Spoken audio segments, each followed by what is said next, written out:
My name is Dr. Patrick Flynn, and I'm a proud graduate of St. George's School of Veterinary Medicine, and I'm extremely honored to be the Master of Ceremonies tonight for the White Coat.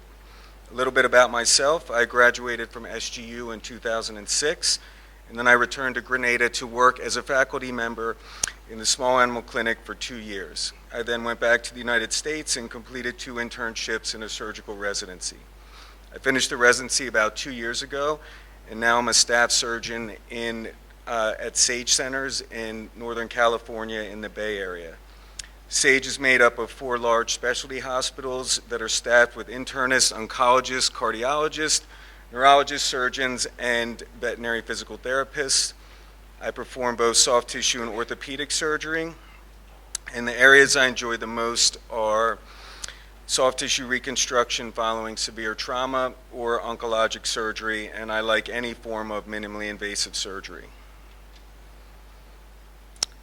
I'm also a surgical consultant for the Marine Mammal Center, and I travel there to perform procedures on harbor seals, sea lions, and elephant seals. Tonight we are fortunate to have a lineup of esteemed, eloquent speakers. And for those of you receiving your white coats this evening, you're taking the first steps in your formal veterinary training.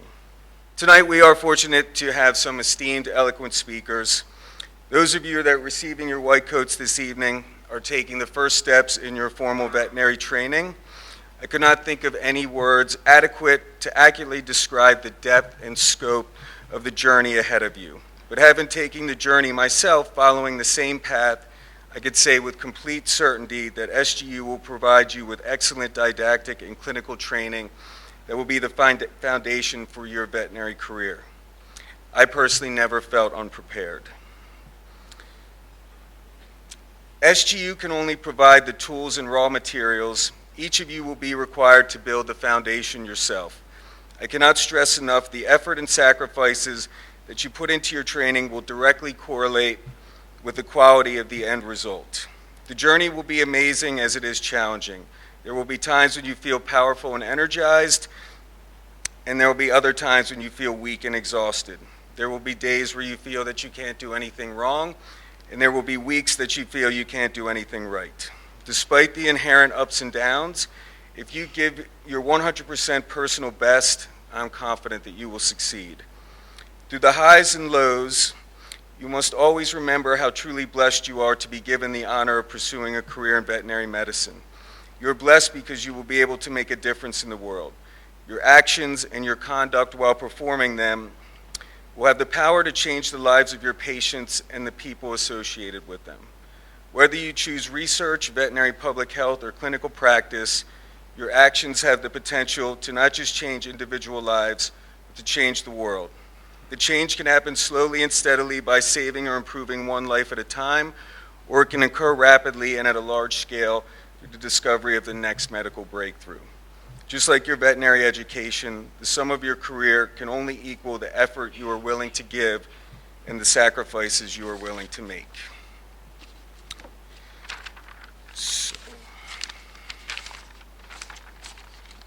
A brief history of the School of Veterinary Medicine. St. George's University School of Veterinary Medicine accepted its first class in August 1999 and has accepted 2 classes each year since then. The School of Veterinary Medicine conducts its 1st through 6th term classes on the True Blue campus in Grenada, and then students complete their 4th clinical year training at one of the 29 affiliated universities in the US, UK, Canada, Ireland, or Australia. 2005 marked another milestone for the School of Veterinary Medicine when the Society of Phi Zeta, the National Veterinary Honor Society, established for veterinary faculty and students, installed its first international chapter at St. George's University. I was fortunate enough to be one of those charter members. To date, the School of Veterinary Medicine has over 1,000 graduates from all over the world, including the USA, UK, Canada, Sweden, Ireland, Trinidad and Tobago, Grenada, Barbados, Bermuda, Jamaica, Venezuela, Russia, Mexico, Colombia, Japan, Lesotho, Portugal, Germany, Botswana, Pakistan, South Africa, and Israel, who are licensed to practice in 41 states in the US, UK, Canada, and Grenada. In September 2011, the American Veterinary Medical Association Council on Education announced its full accreditation of the university's Doctor of Veterinary Medicine program for 7 years. The School of Veterinary Medicine continues to strive toward establishing leading-edge veterinary knowledge and technology, expanding its curriculum, and adding new state-of-the-art laboratories and classrooms. I now take great pleasure in introducing Dr. Alan Penzick, Provost of St. George's University.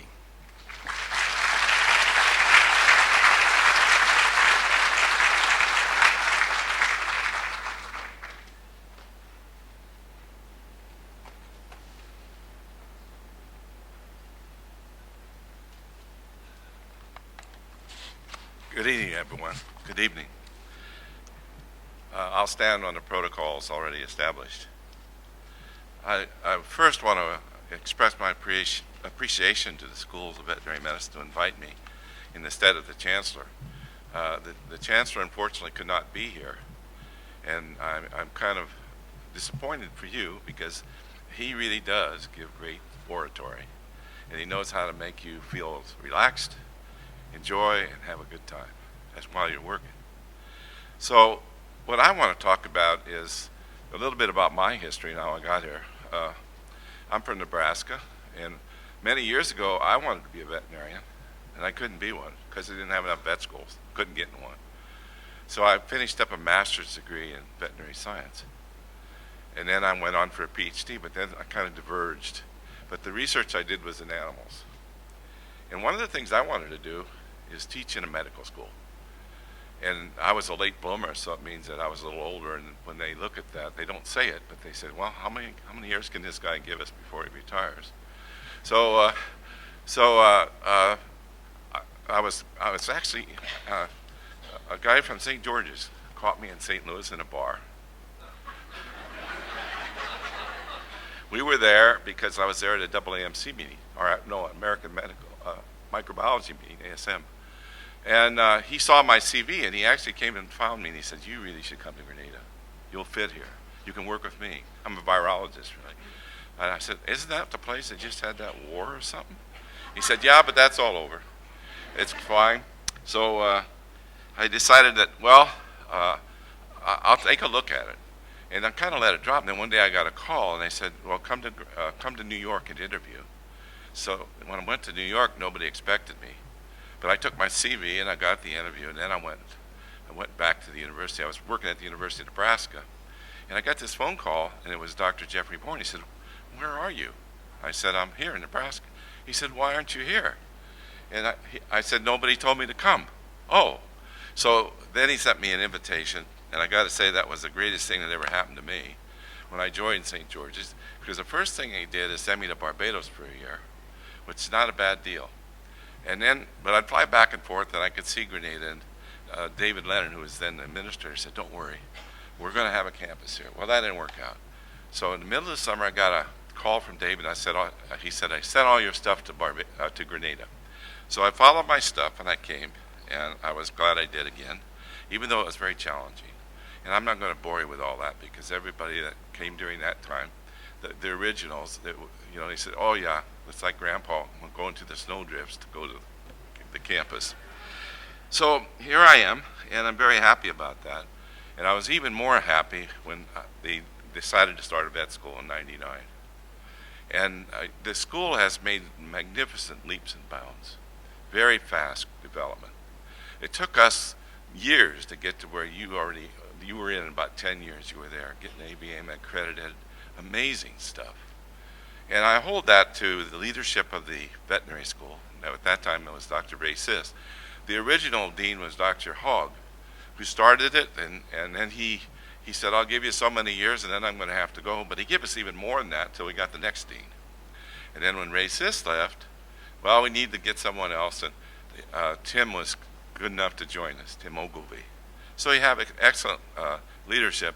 And the international is that we got Eduardo Durante, another top veterinarian to join you. So you're going to be getting great opportunities. And I think the veterinary disciplines really, the future could be theirs because it's so needed. And I think that I would encourage you to look outside of just clinical practice. Yeah, that's important, but also look into the other areas that veterinary medicine is so important for. Research, for example. Medical education depends a lot on what they find out in medicine, and when you take your oath, you're going to say that. You want to do things to make things better for everyone. So I want to encourage you to do that. And I'll give you another example of one of the white coat speakers. He actually was a veterinarian. He was in the military, a really nice guy. And he actually ended up, going to the moon. And that wasn't in his plan when he got his veterinary degree. But he didn't regret that. In fact, he came to my office. He sent me a picture taking a Grenada from the moon when he was up there, and I don't know where he got it. I hope the CIA isn't looking for me or something. But anyway, it's in my office. So I want you to keep your options open. And I don't want to take up any time about, me. I do want to know that I'm very interested in veterinary medicine. And in fact, for a while, it's because I have an agricultural background, racehorse background, always happy to talk to somebody in the veterinary school. But my next important thing is to announce the mystery guest. We have a mystery guest tonight, and it's a great mystery guest. And so we have a new president and chief executive officer, Dr. Glenn Richard Olds. Now, he came to Grenada to look us over, and I'm so happy when he said, you know what, I'm staying. And so he's staying. But he brings a lot to the table. Now, don't get nervous because he's a medical doctor. Not only that, he was the dean of a medical school, started the medical school, but he has a lot of interest in public health, in international medicine, things that St. George's is interested in. So to me, it's like he's a transplant to come here. Now, a letter went out, and it's from the communications office announcing that he is actually going to stay here. So the chancellor, said, well, why don't you go talk to the veterinary students? And that's what he's going to do. So if you really want to look up somebody that's accomplished, 30 years of education, productivity, just Google them. That's what I always do. So next I want to, I could show you. Here.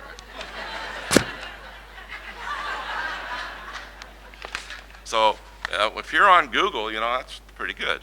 So he's on there in more than one place. So I really do want to thank him for coming. I want to thank the veterinary students for joining St. George's. I'm sure you're not going to be sad about your choice. The future is going to be yours to go and take charge of. So with no more comments, I want to invite to the podium Dr. Richard Olds.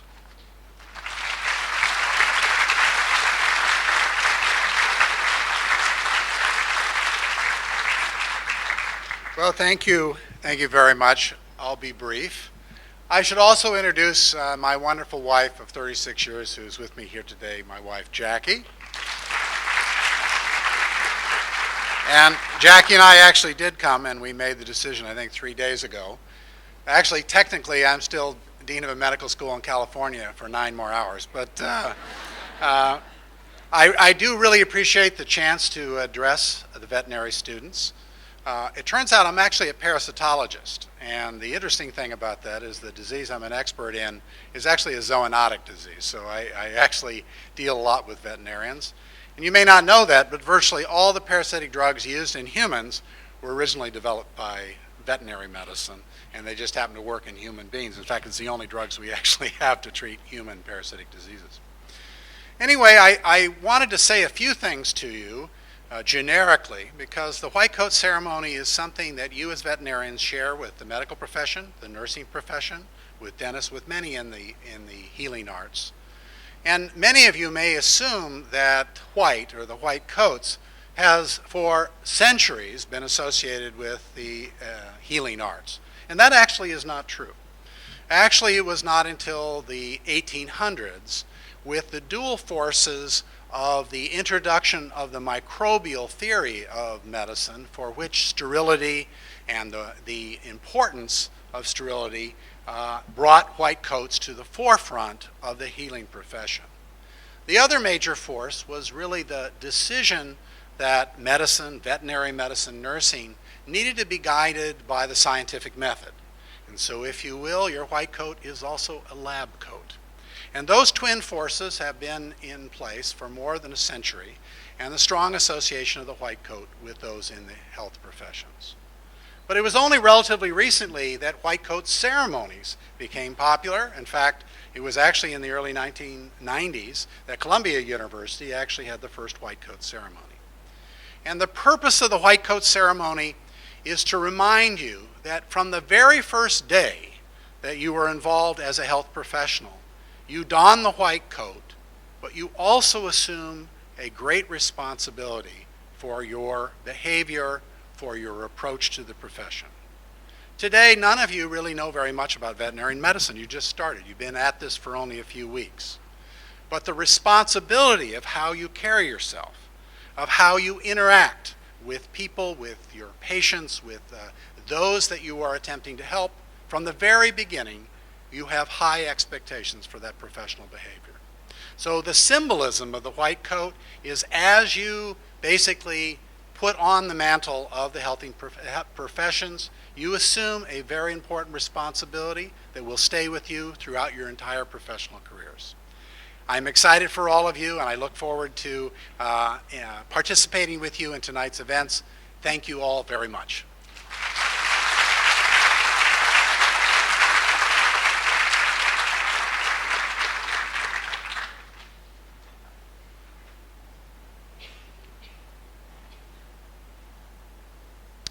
Thank you, Dr. Olds. I'd like to invite to the podium now Dr. Timothy Ogilvie, Dean of the School of Veterinary Medicine.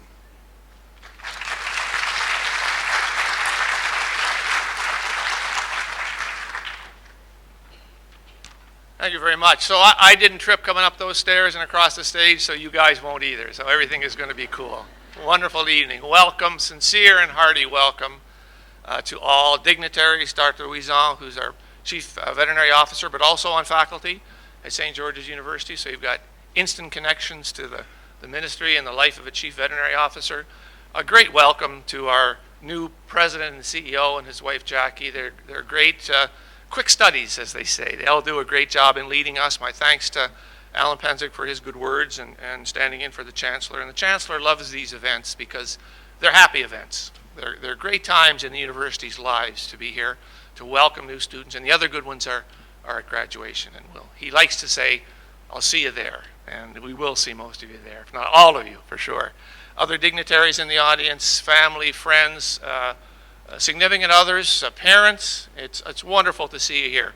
This is a large room, but we're doing not a bad job of filling it up. So thanks for coming. And with this large room, it'll be a challenge for other years, and maybe we'll get more folks coming to this. But it's a great crowd, and it's great to see you. Congratulations to all students now, I'm saying. Congratulations to parents for getting your students here. You've chosen well. St. George's University School of Veterinary Medicine is a good university. I've been at many now. I've been dean of another one, and I've associated with deans of others. And deans of other schools like what they see here. The AVMA likes what they see here. Council on Education, accrediting bodies like what they see here. And you'll like being here. You'll thrive here because we've chosen you for success. You've got all the skills already, the stuff you learned in sandbox school, as they say. You've got the knowledge, you've got the attributes, you've got the attitudes, you've got the chance to be filled up to the brim with skills and veterinary medicine knowledge, just as the president says. So we've chosen you for success, and I'm very confident that you will succeed. I'd like to recognize especially, which maybe I haven't done in the past addresses, but these events are no small feat to organize and to put together. And I'd like to thank the staff of St. George's University, the staff in the Dean's office, the staff in events planning. It's a little bit like a duck, as they say, paddling. It all looks calm on the surface, but there's lots of work that goes on below the surface. Would you please join me in thanking the staff and others who put this on?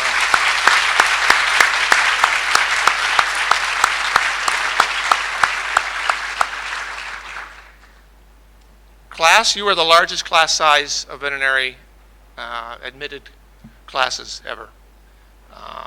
44 years ago, I sat in your shoes. We didn't have a white coat ceremony. And 40 years ago, almost to this day, I graduated. So I've got a 40th anniversary coming up, and it's been a very, very proud 40 years. You're entering a very honorable profession of which you will always be proud. And I'm going to introduce our guest speaker, who is going to imbibe you with that pride and show you what it's like to have been successful as well. But let me give you one parting little bit of word of advice. I was thinking back, because 40 years, great to be on the planet for 40 years, even greater to be a veterinarian for 40 years. And I was thinking, what did I pick up maybe from my early years? And I was in private practice, clinical practice, when I graduated. I went to the east coast of Canada into a practice like the hills and dales of York. Class colleagues, did you ever have you read James Herriot? What's the James Herriot tally in the crowd? Put up your hands if you've read James Herriot. Not as much as it used to be. James Herriot was almost the bane of my existence when I was an admissions officer in veterinary medicine. Every student coming to be interviewed thought they had to read James Herriot to pass. And so I started to discount James Herriot and people that said they read James Herriot and loved it, because everybody said that. But now I'm rereading James Herriot, and if you haven't read him, it's a wonderful read. Passion, compassion, skills. Well, I practiced in a practice just like that. I would be seeing morning surgeries, kittens coming in, and I'd be going out on farm calls in the afternoon treating cows that were having calves and horses that had wire cuts, the whole bit. The best piece of advice my senior partner and mentor ever gave me, it's going to sound trivial to you, but it's the best piece of advice I ever received, was, Tim, he said, you can't make up time if you start late. You can't make up time if you start late. Now, I don't know if I was getting up late and getting into work late, or if I was driving the roads too fast and there were reports of dust clouds flying up behind me. I don't know.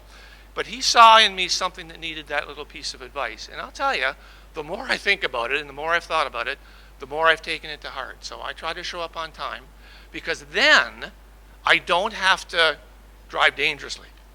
I don't have to cut corners with diagnostics. I can take my time with that patient in front of me. I can think about the cases. I can take time to communicate to the person, to the client, about the animal. Think about that. Take time, show up on time, be there on time in your studies, and you will do well.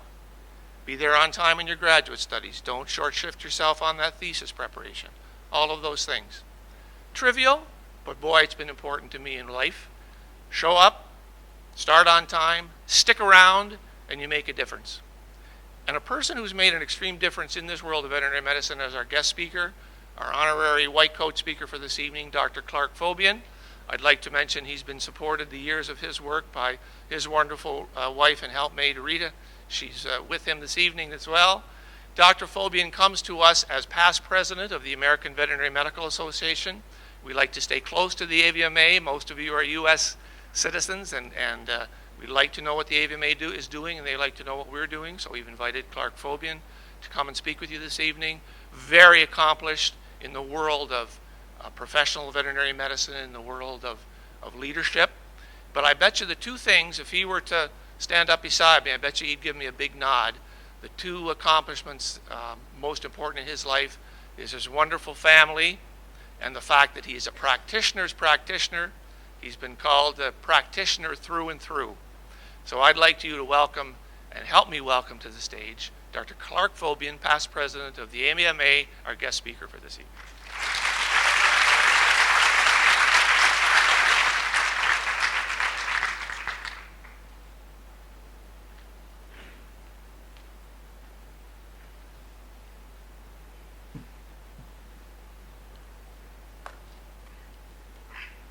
You made it. You've been accepted in the veterinary school here, the University of St. George's. You all look different. You've come here through from a lot of different environments, through a lot of different pathways. You've decided you wanted to be a veterinarian at a different age. Many of you may be as early as 3 or 4. Others may be in grade school. Others may be high school. Others may be getting a college degree. But you decided that this was the one profession that could fulfill needs that you had. I hope some of those needs are an affinity for animals, which is unique among all the medical professions.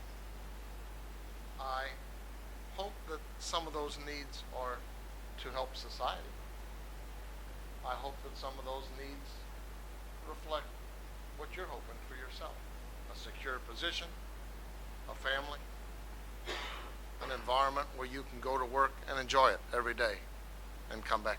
I'm sorry, I'm used to being mic'd up. I'm sorry. I will stay here. No, I'm okay. I will stay here. So, do I need to start over? I apologize.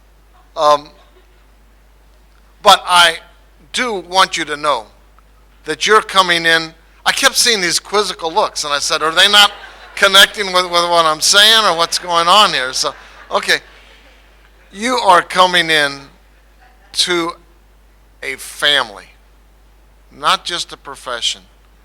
But I have talked to thousands of veterinarians, and they are some of the finest people in the world. And we connect with each other right away. I mean, I could maybe pick 99% of you, and we could go someplace and start talking, and right away, yes, we like some of these things. We're here for the same reasons.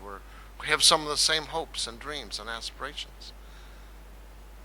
As a veterinarian, we're also very proud of our profession. As some speakers that preceded me said, we have great accomplishments in all areas of medical science, and we can be very proud of those. But we're here tonight for the white coat ceremony, and I thought it was very good that President Olds had alluded to the significance of the white coat. I want to stray from this mic again. Maybe I should have gotten mic'd up. But this does signify medicine. And there's one other thing I want to share with you. I read a study that said that you can go into an exam room, and one group had white coats on, and the other group dressed more casually. And they did this, 50 clients each. And then they switched the roles. The other side had the coats and the other side more casually. And the clients who were with the doctor that had the white coat on rated their competency, their knowledge, their clinical skills 15% higher. Now, if I can increase my rating 15% by something as simple as putting on a coat, then I will certainly do it.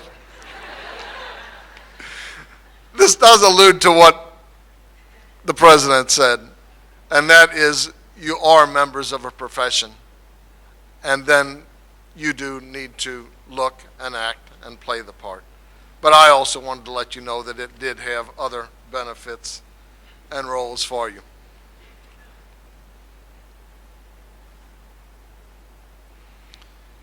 You are where you belong. I think you need to know that. I feel that way. You've thought about what type of career would allow you to be fulfilled. You pursued it, and now you're positioned where you want to be, I hope, and where, in fact, you feel you need to be. I cannot help but feel that you have made the good choice. Historically, presently, and in the future, veterinary medicine has very, very much to offer to the scientific world and to society. I have practiced for 38 years in a clinical setting, and that's why I find it very funny to be up here because all I wanted to do, and all I did for most of my career, was practice medicine in a smaller community across an exam table from my clients who brought me their small animals. And I know that many of you in this group have perceptions of being a practitioner. Even there's many different ways you can go. Companion animal, large animal, equine, lab animal.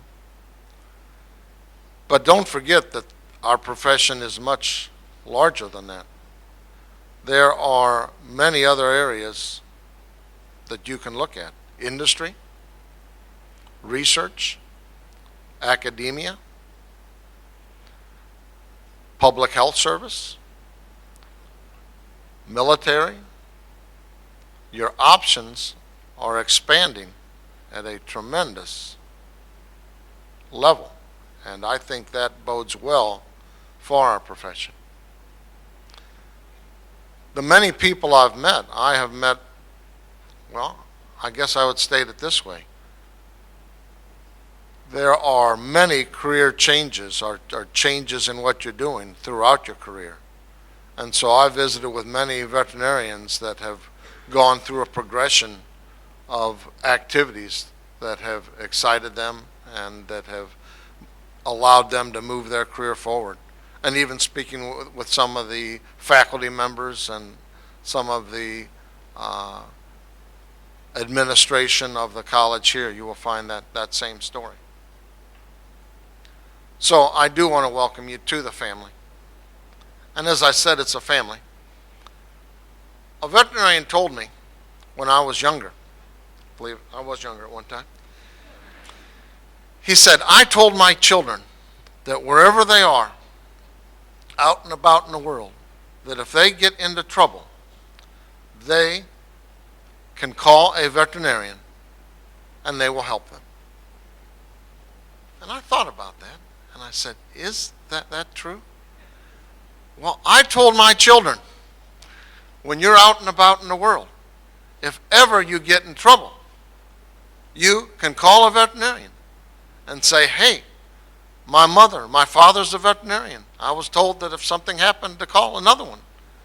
They will take care of you, just like you're their niece or nephew or something, to the best of their ability. That's not true everywhere you go, in every different profession.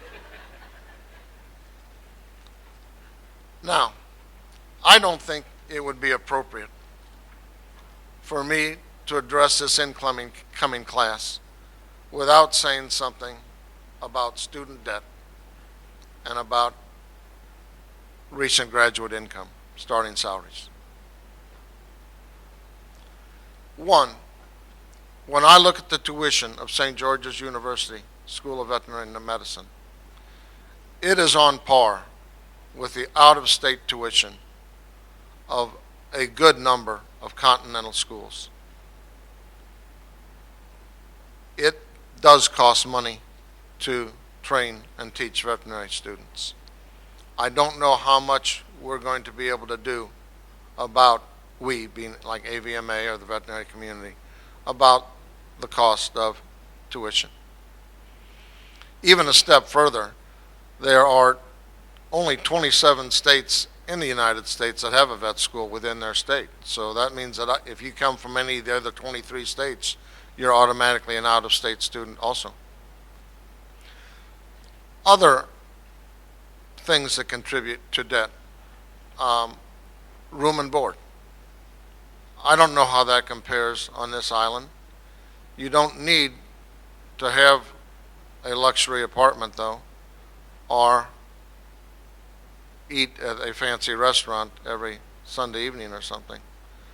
My wife, Rita, love her to death, but there's some things about me that bother her. I will go into Starbucks. It's only 2.5 blocks from our clinic. I think they built it for me. And I will buy a venti, that means the big one, vanilla latte, probably 3 times a week. That's $5.05, I think. Probably 4 times a week, I'm sorry. So you multiply that out per month, per year, between $900 and $1,000 I am spending at Starbucks. Now, I don't want to pick on you, but that's money I'm not having to borrow.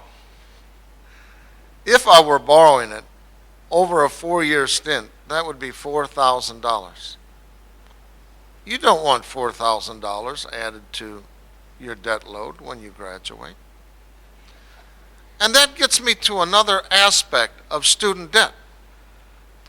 There is a relationship, a perceptual, that's the word I was looking for, a perceptual relationship. Rita and I were buying our first houses, $278,000, and we're fighting tooth and nail to get it down to $268,000. $10,000 out of $287,000. What does that amount to? We either pay $287 or $277. Well, you got to think what you can do with $10,000. We could have taken a trip to Europe. We could have gotten new furniture. Yes, it is still a big chunk of money. So I fear that when we look at student loans, okay, $80,000, $120,000. Okay, what now does another $2,000 or $3,000 matter? It matters, and it will matter in the end. Plus, there's one thing I've realized. You guys are on the island of Grenada. You don't have to spend hardly any money to relax and have fun. The beach is there, the mountains are there. Come on, you can't have that much that you would need to spend on recreation.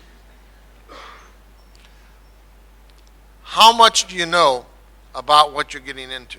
That was a question the AVMA asked, those practitioners. And there was an article in a recent journal, I believe June, and it was titled, Financial Expectations of First-Year Veterinary Students. This was done in only one institution, University of Minnesota, but they had very good response from all the incoming students. And so good statistical evidence, and it was an 8-page article. Let me read you the summary. In summary, results of the present study indicated that students enter into a veterinary education with awareness of the monetary cost of their education and realistic expectations of their future. Wow. If I believe that, I don't know why any of you are here. No, really. But there's no naive perceptions. Applicants haven't had the wool pulled over their eyes. They're not led down the primrose path. You know exactly what you're getting yourself into, and you're prepared to persevere. How can you find any stronger, better, more dedicated profession than that? Still, the debt-to-income ratio is perplexing. For veterinary medicine, it's about 2 to 1. It should not, and that's the national average. It should not, well, it should be much closer, ideally, to 1 to 1. So we have to look at that and say that, golly, what is skewed? We are out of line with where we need to be. And I did talk about debt and ways that you can reduce that. But I do want to share some good news with you, because I do want to consider income. And I also want you to consider what you're selling. Keep me on track on time. Here's a problem for you. A person walks into a hardware store. You go, where's this crazy guy going? Okay, walks into a hardware store. And the attendant sees him or her on the aisles, and they say, may I help you? And the person says, yes, I would like a 1/4-inch drill bit. Now, if you know the answer, don't shout it out. But what does that client really want? I'll tell you what he doesn't want. He doesn't want just a piece of metal. He's not going to frame it. He's not going to put it in his drill bit collection. What that customer wants are some 1/4-inch holes. And he wants them at a specific place probably. The person waiting on him had best know where he wants those holes. Because if you want them in your wood deck, through a 4x6, I'll send you a big wood bit that will do it. If you want them in the concrete floor to anchor a basement partition, I better give you a concrete bit that doesn't have to be as long, but it better be highly tempered. And the success, the happiness of the client will depend on you fulfilling that need. So where am I going? Veterinary medicine. What are we selling? A client comes to me and says, Dr. Fobian, I want shots for my dog. Does that client want me to stick a needle under its skin and push in something pink? No. What do they want for their dog? Protection from diseases. They might not even be that aware of what the diseases are, how prevalent they are, how contagious they are, how they're caught. So I'll even go a step further. They want a healthy pet. And they don't want it just healthy from viral diseases or bacterial diseases we vaccinate against. They want it healthy from parasites. They want it healthy from nutritional diseases. They not only want it healthy, they want it obedient, happy, and to live forever, right? Now, we can't provide all those things, but certainly the things we can provide, you need to know what we're selling. So that's why I get back to income. Veterinary income is most dependent on the discretionary income of the pet-owning clinic. And any of these items I mentioned, I could honestly talk long times on them because Mike Dix, the economist at AVMA, the director of the economics division, we've had long discussions. But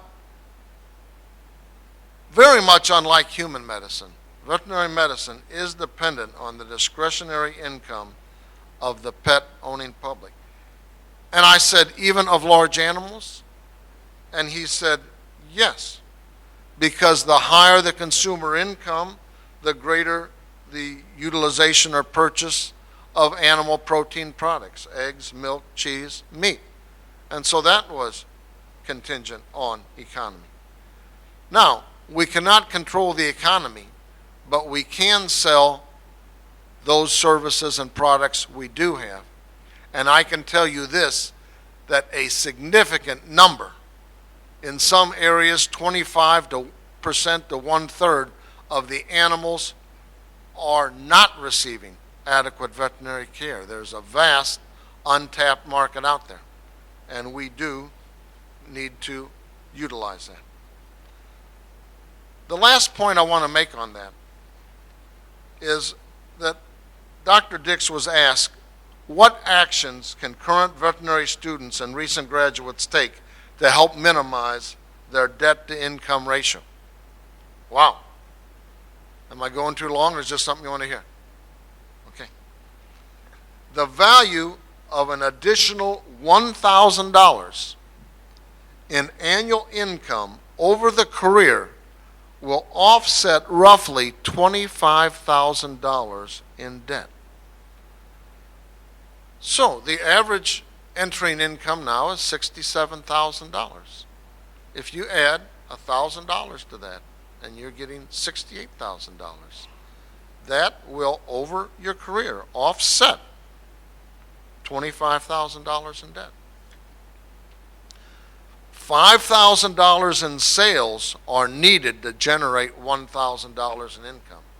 Many young graduates and students don't appreciate that.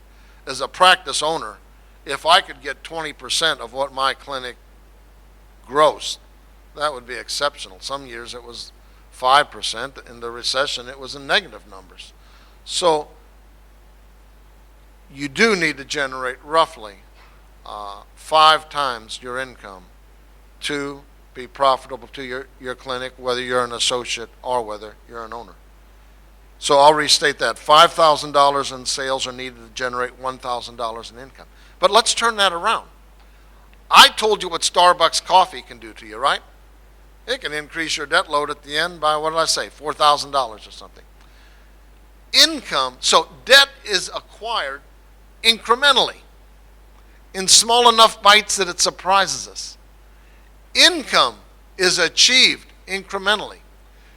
You sell one more fecal each day at $25, 5 days a week, 52 weeks a year. You have made over $6,000. So in just that action alone, selling products that are needed to your pets can generate that. So the debt problem is also an income problem. While the profession should make every possible attempt to develop strategies to reduce educational costs, or at least hold them constant, focusing on increasing sales may be far easier, and I added, and productively more worthwhile. So I think that's where you need to be looking as you start defining your careers. But even looking at it now as students is very worthwhile, I believe. Well, as I stated, I've been president of the American Veterinary Medical Association. In the United States, and I know not all of you are United States citizens, but the vast majority of you do come from the United States or Canada, and so I don't want to be exclusive in any way. But in the United States, there's about 110,000 veterinarians. 110,000? Wow, that's a lot, huh? No. I understand there's more lawyers than that in the Washington, D.C. area. That many people fill many stadiums any given weekend during the football season, both collegiate and professional arenas. It's not that many people. It doesn't turn the head of any legislatures. It is numbers-wise unimpressive, but the impact that veterinarians have on the communities they're in and on society far exceeds those numbers. 86,000 of those veterinarians have seen value in being a member of the American Veterinary Medical Association. These are smart people. I will assure you that there is value in being a member of the American Veterinary Medical Association. The AVMA exists to protect and enhance the lifelong value of the veterinary medical degree, that very degree that you're going to be working your buns off the next 4 years to get. We're there to protect that for you. We also provide valuable member products, and I won't elaborate on those at this time. We also enhance the public image and reputation of veterinarians is one of our goals. I look at the AVMA, and I'll regress just a minute here. In school, you're going to be taught a lot about preventive medicine. We mentioned preventing parasites. We mentioned vaccines for preventing diseases. Preventive medicine is the hallmark of our profession. Well, I thought as a veterinarian, I would come out and hang out my shingle. Now, does anyone know what that phrase means? Maybe in James Harriet's day. Yeah, you actually, be a swinging sign like in New England or something. You'd hang out your shingle, and society loved us, and people would come to us, and everything would be great. Then I did get involved in organized veterinary medicine, and I could elaborate in detail the threats that our profession faces. Bad pieces of legislation, often by well-meaning people, but some of it just by people who like some profit. This Fairness to Pet Owners Act that would make sure that all prescriptions were channeled through other outlets. Not good for our clients, not good for our profession.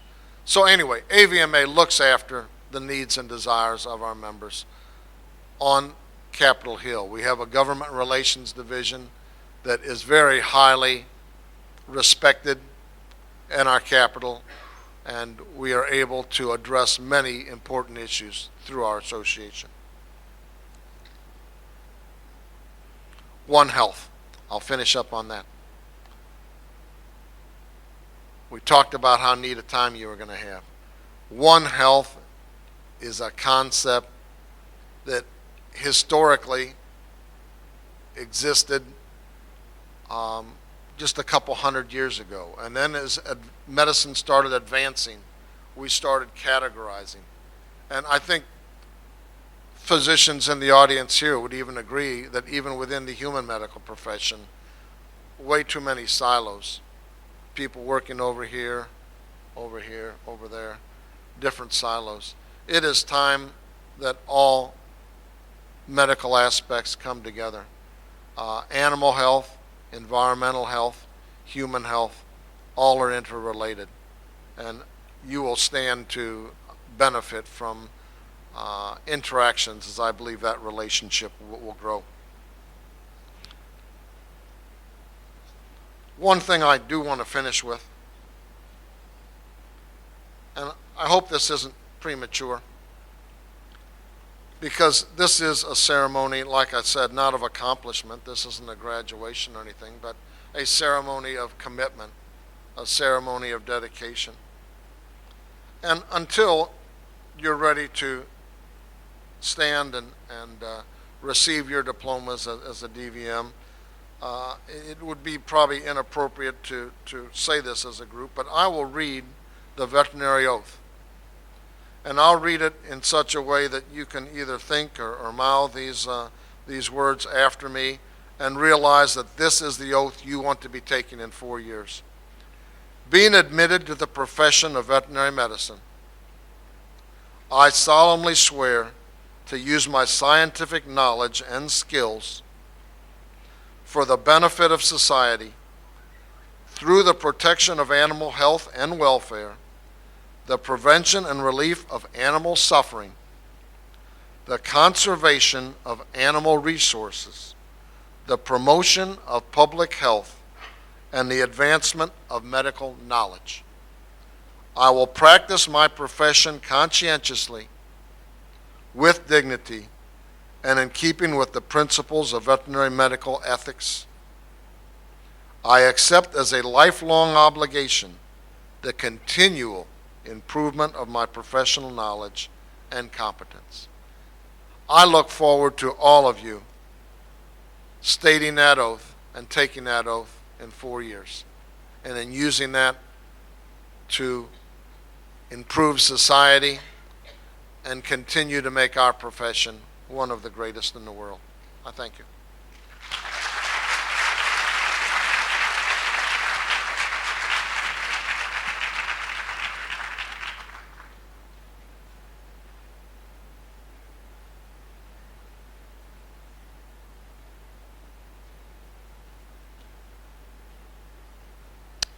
Thank you, Dr. Fobian, for those inspiring words.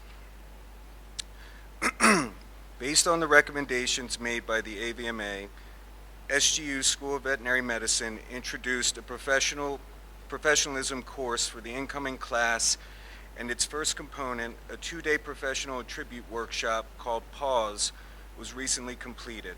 And we'll see a slideshow regarding this later on.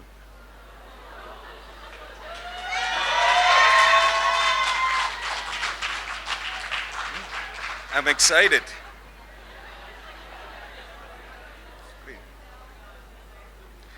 It is befitting that after completing this professionalism workshop, you are officially welcomed into the veterinary society. The white coat serves as a symbol of professionalism and to welcome each of you into the veterinary medical profession. SGU School of Veterinary Medicine will now present you with a white coat. It symbolizes your entry into the profession and your commitment to uphold the duties of the profession. Robing at the white coat ceremony is considered to be an honor and must be pre-approved. To assist our keynote speaker and myself with robing, I now invite to the stage Dr. Timothy Ogilvie, Dr. Muhammad Bayat, and Dr. Chad Tyndall.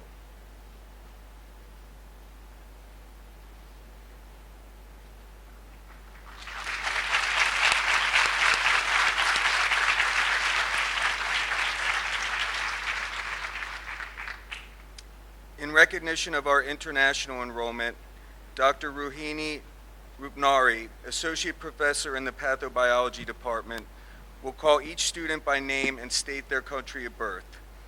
Please hold your applause until all students have been robed. For safety, we ask the audience to kindly remain seated and not interrupt the ceremony by taking pictures in the forward section of the hall. Thank you for your cooperation.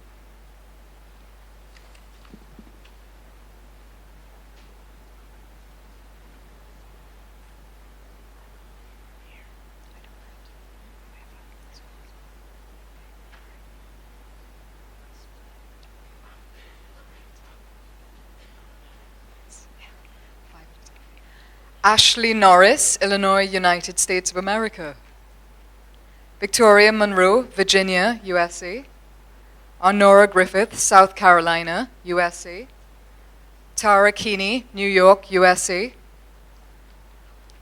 Valerie Adamek, Florida, USA.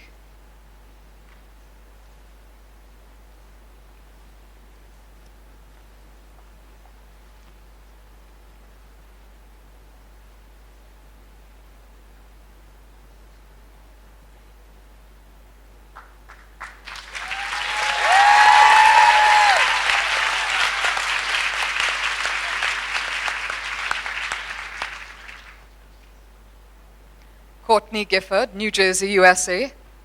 John Hudson, Santa Cruz, California, USA. Kane Masutani, Hawaii, US. Erica Verfuth, Connecticut, US. Natalie Greco, San Francisco, California.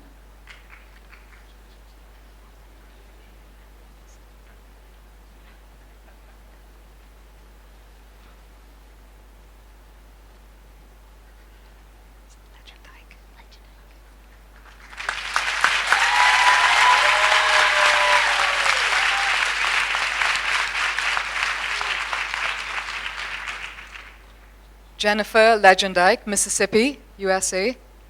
Alexis Blackman, South Carolina, USA. Lacey Benefiel, California, USA. Brittany Kramer, California, USA.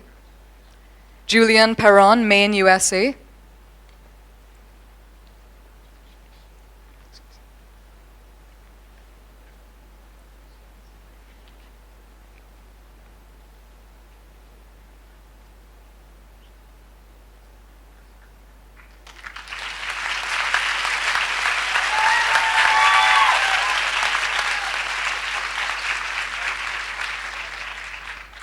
Brooke Richards, Florida, USA. Jessica Fanani, California, USA. Abby Berzaz, Louisiana, USA. April Slater, California, USA.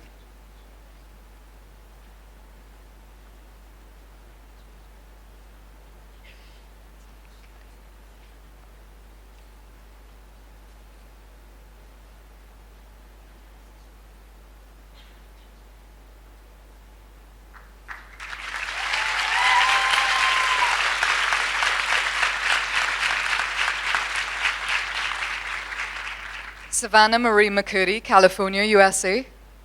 Kyla French, Oklahoma, USA. Rita Cooperstein, New Jersey, USA. Mary Jo Tyler, Delaware, USA. Lauren Ruley, Idaho, USA.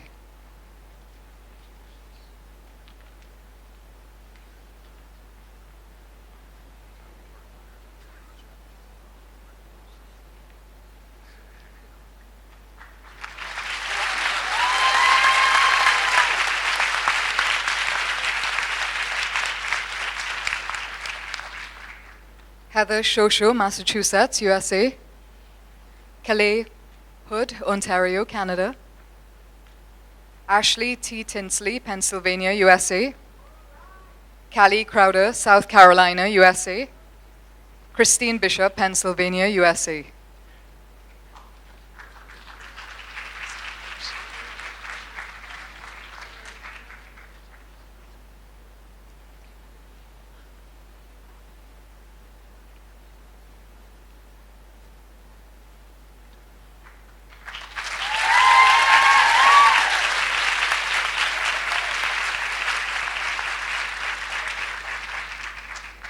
Jenna Bowie, Washington, USA.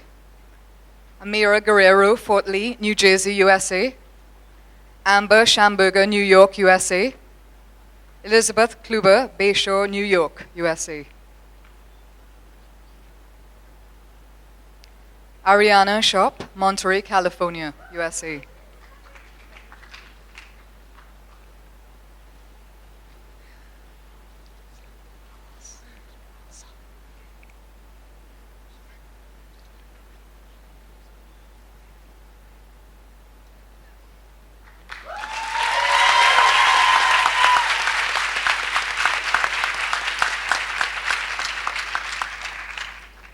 Lauren Alsoka, Minnesota, USA. Courtney Potters, Chicago, Illinois, USA. Joshua Tallman, London, UK. Ashley Stumpy, Long Island, New York, USA. Elizabeth Wyatt, Fairfield, Pennsylvania, USA.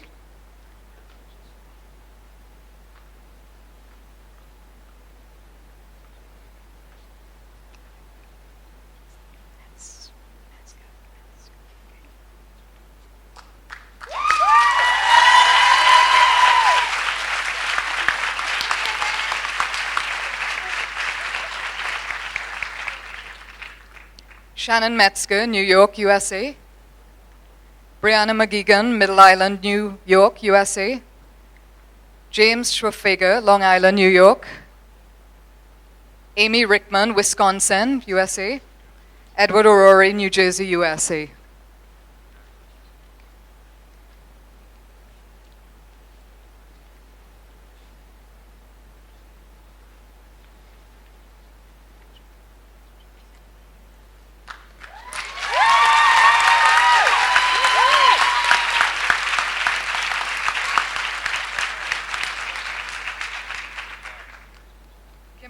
Joan, UK. Sarah Lange, Colorado, USA. Christina Vincent, Alabama, USA. Steph Marvel, Massachusetts, USA. Priyanka Amanda Bhatia, San Jose, California, USA.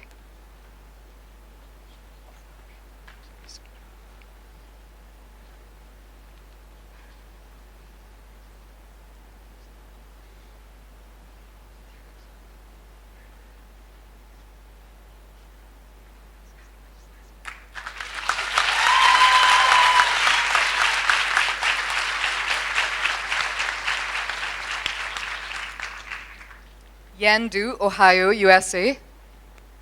Cheryl Carol Rathfelder, California, USA. Alejandro Mendez, Puerto Rico. Jessica Silvera, California, USA. Taylor Nielsen, New Jersey, USA.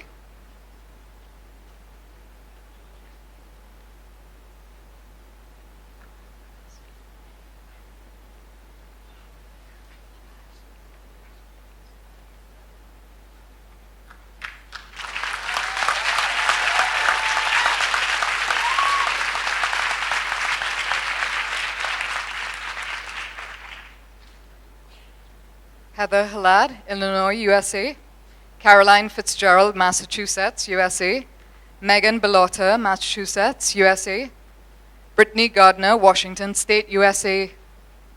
Narila Lupton, British Columbia, Canada.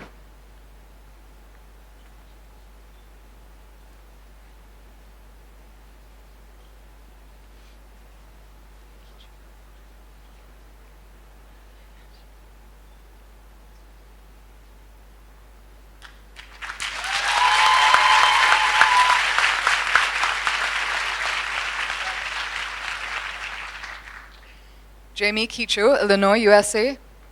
Samantha Gita, Rhode Island, USA. Courtney Proctor, Washington State, USA. Chelsea Naylor, New York, USA.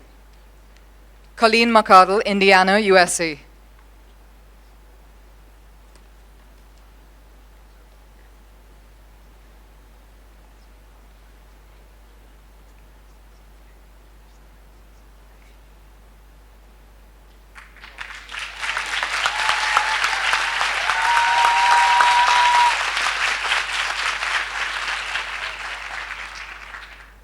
Carla Baldwin, Illinois, USA.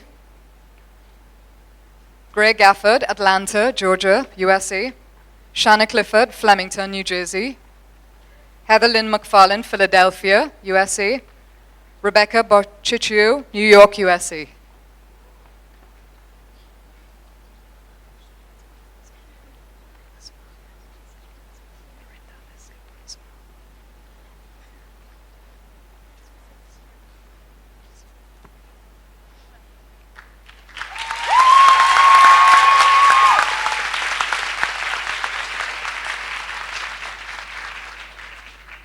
Lorinda Liska Brunsma, the Netherlands and Canada.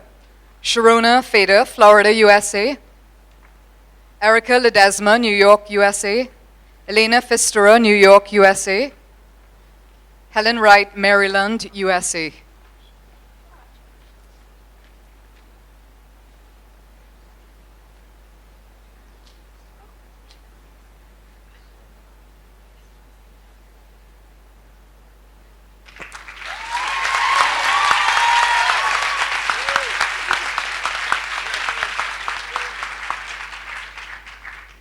Erin Rothrock, Pennsylvania, USA.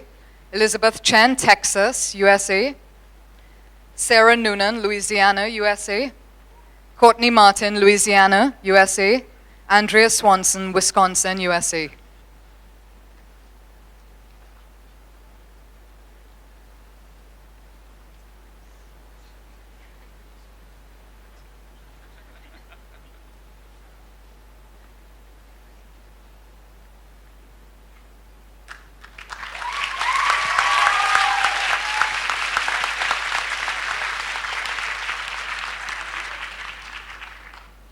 Megan Cave, Alberta, Canada.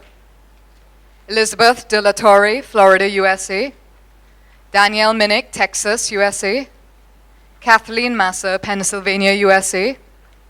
Amy Kalinauskas, Connecticut, USA.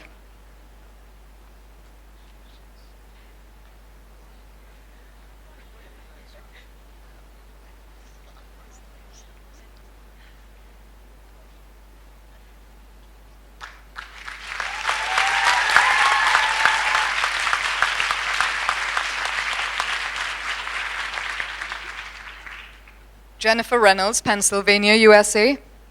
Anna Revron, Maryland, USA. Sandra Polcari, California, USA. Katerina Michelini, Ontario, Canada. Aaron Kramer, Missouri, USA.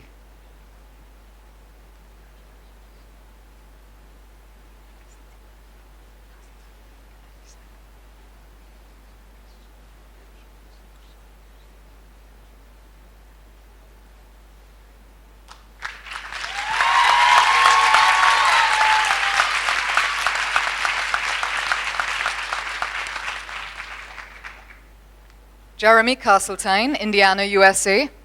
Tyler Robeck, Virginia, USA. William Wallace Belt III, Virginia, USA. Navjit Garcha from Toronto, Ontario, Canada. Erica Miller, Indiana, USA.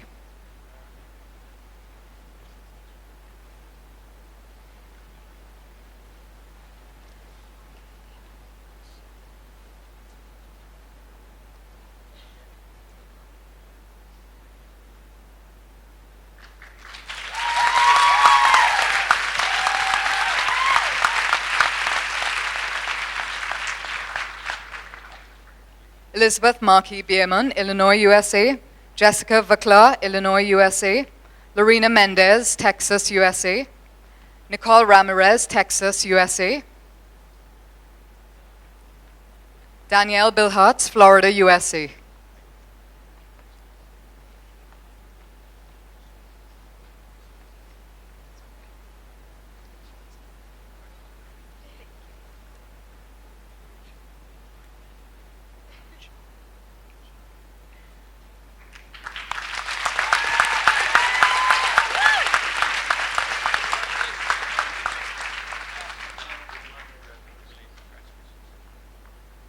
Rowan Shaw, Connecticut, USA.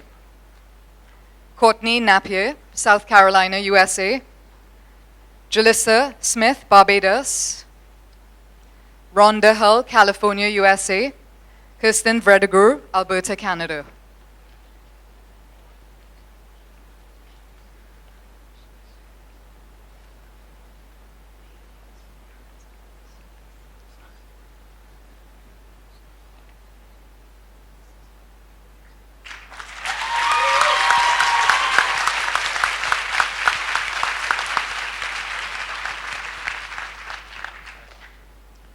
Leah Gabriel, Long Island, New York, USA. Lindsay Wright, Minnesota, USA. Sushil Chanana, Ontario, Canada. Renee Lefort, Massachusetts, USA. Victoria Black, Ontario, Canada.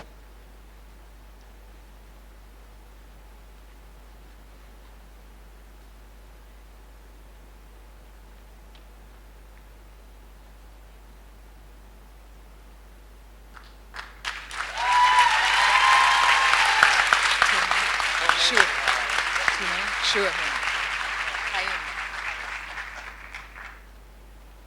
Tuma Shuaheim, New Jersey, USA. Ashika Seshadri, Canada. Andriy Yaroslav Kushnir, San Diego, California, USA.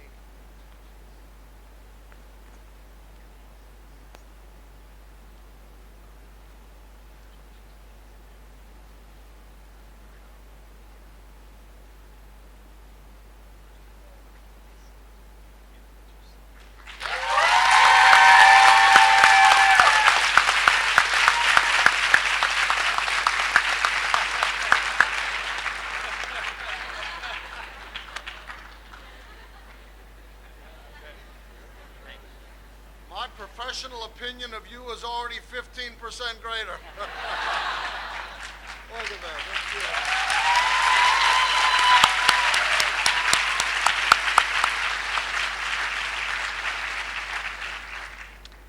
You guys look fantastic. All right, I now invite Dr. Deanna Stone, Chair of the Pathobiology Department, School of Veterinary Medicine, to lead the students and all veterinarians present in reciting aloud the professional commitment listed near the back of your program. I invite all the new Term 1 students to read out loud along with me the professional commitment. And for those of you who didn't have time to memorize it, it's in your program. So we'll go ahead and get started. Stand up. And all veterinarians also can join in. Being accepted into the profession of veterinary medicine, I solemnly swear to further my knowledge and skills for the benefit of society through the protection of animal health, the relief of animal suffering, the conservation of animal resources, the promotion of public health, and the advancement of medical knowledge. I will conduct my studies conscientiously, with dignity and keeping with the principles of veterinary medical ethics. I accept my responsibility to assist my colleagues to achieve our mutual goals. I acknowledge my obligation to adhere to the university's honor code and to conduct myself with integrity and in an ethical manner at all times. It is a privilege to have been given the opportunity to become a veterinarian. I will be ever conscious of the privilege and never abuse it. Thank you.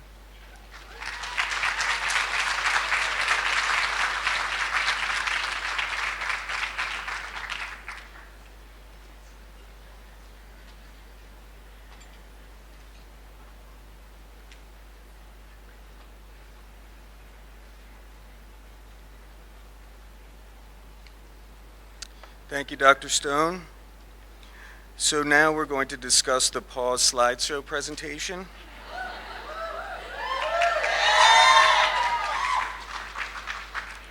As stated earlier, the incoming class recently completed a professional attributes workshop, referred to as PAWS. PAWS focuses on the development of those life skills which you need besides your technical veterinary skills, skills relating to communication, teamwork, and professionalism.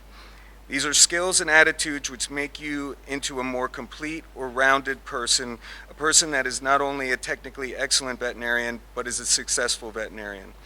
And to be a successful veterinarian, you need to have excellent people skills. Not like my speech earlier, but. And to a leader who supports, cares, and guides the team you will work with as well as your clients. Without such competencies, especially our ability to relate to and communicate with our clients, we will fail to fulfill our veterinary obligation. To be spokespersons for those who cannot speak for themselves, our animal patients, and to use our skills for the benefit of society. The PAWS student facilitators will now share some of this experience with you through their special presentation.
I wish I would have been invited to that. That looked like a lot of fun.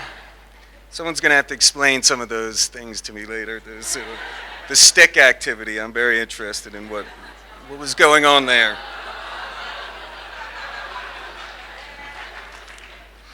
On behalf of SGU, I would like to thank the students, families, faculty, staff, and administrators for your support and presence at this ceremony. You are all invited to join us at the reception at the Lois and Marion Modica Hall.